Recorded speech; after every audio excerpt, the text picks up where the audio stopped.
चलिए आज एक सफर पर चलते हैं विज्ञान की अद्भुत दुनिया में। और हाँ, इसे स्कूल का कोई बोरिंग सब्जेक्ट मत समझिए, नहीं, ये तो एक शानदार एडवेंचर है जहां हम सवाल पूछते हैं, अपने आसपास की दुनिया को खंगालते हैं और ये समझने की कोशिश करते हैं कि आखिर चीजें काम कैसे करती हैं। कभी सोचा है कि एक फूल को कैसे पता चलता है कि अब खिलने का वक्त आ गया है? या रात में आसमान की तरफ देखकर ये ख्याल आया है कि तारे टिमटिमाते क्यों हैं? देखिए, ये कुछ ऐसे ही रहस्य हैं जिन्हें विज्ञान सुलझाने में हमारी मदद करता है। और बस यही यही जो कैसे और क्यों वाले सवाल है ना, वही हमारे आज के सफर की शुरुआत है। तो सवाल उठता है कि विज्ञान असल में है क्या? ये सिर्फ किताबों में लिखे फैक्ट्स नहीं है। नहीं, ये तो दुनिया को देखने का एक नजरिया है, सवाल पूछने का एक तरीका है। ये ब्रह्मांड के रहस्यों पर से पर्दा उठाने का एक जरिया है, चाहे वो रेत का एक छोटा सा कण हो या फिर कोई विशालकाय पहाड़। चलिए, विज्ञान को समझने के लिए एक बड़ा ही मजेदार तरीका अपनाते हैं। इसे एक पहेली की तरह सोचकर देखिए। एक ऐसी पहेली जहां हम इस पूरे ब्रह्मांड के टुकड़ों को जोड़ने की कोशिश कर रहे हैं। और ये बात विज्ञान की पूरी कहानी को बहुत खूबसूरती से बताती है। सोचिए, हम जब भी कुछ नया खोजते हैं तो ऐसा लगता है जैसे उस बड़ी सी पहेली का एक और टुकड़ा हमें मिल गया हो, और उस एक टुकड़े से दुनिया की तस्वीर थोड़ी और साफ हो जाती है। और पता है, इस पहेली की सबसे अच्छी बात क्या है? ये कभी खत्म ही नहीं होती।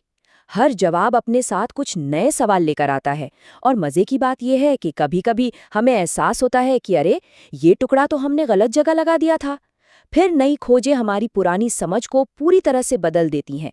मतलब ये एक लगातार चलने वाला प्रोसेस है।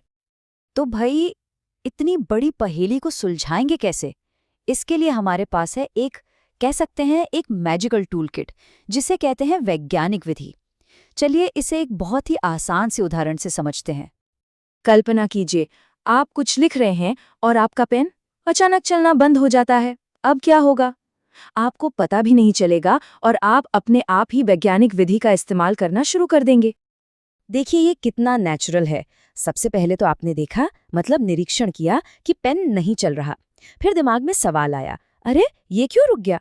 आपका पहला अंदाजा, जिसे हम परिकल्पना कह सकते हैं, वो था कि शायद स्याही खत्म हो गई होगी। अब इस अंदाजे को टेस्ट करने के लिए आपने क्या किया?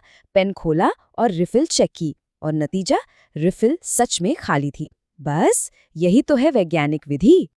तो चलिए अब आगे बढ़ते हैं और देखते हैं कि ये जो टूल किट है ना, ये सिर्फ बड़ी बड़ी लैब्स के लिए नहीं है, ये तो हम सबके पास है। और यहीं पर एक बहुत जरूरी बात सामने आती है। साइंटिस्ट या वैज्ञानिक, ये कोई ऐसा टैग नहीं है जो सिर्फ लैब में सफेद कोट पहनने वालों को मिलता है।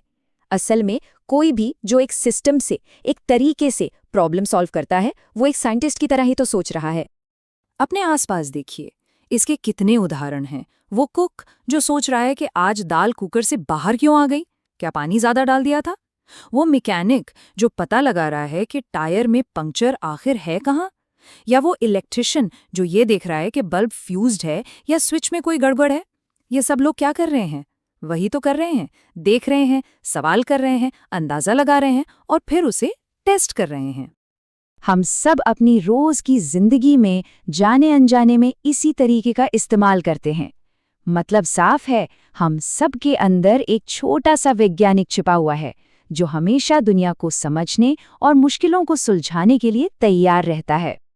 तो अब जब हमें ये पता चल गया है कि ये कमाल का टूलकिट हम सबके पास है, तो सवाल ये है कि अब आगे क्या?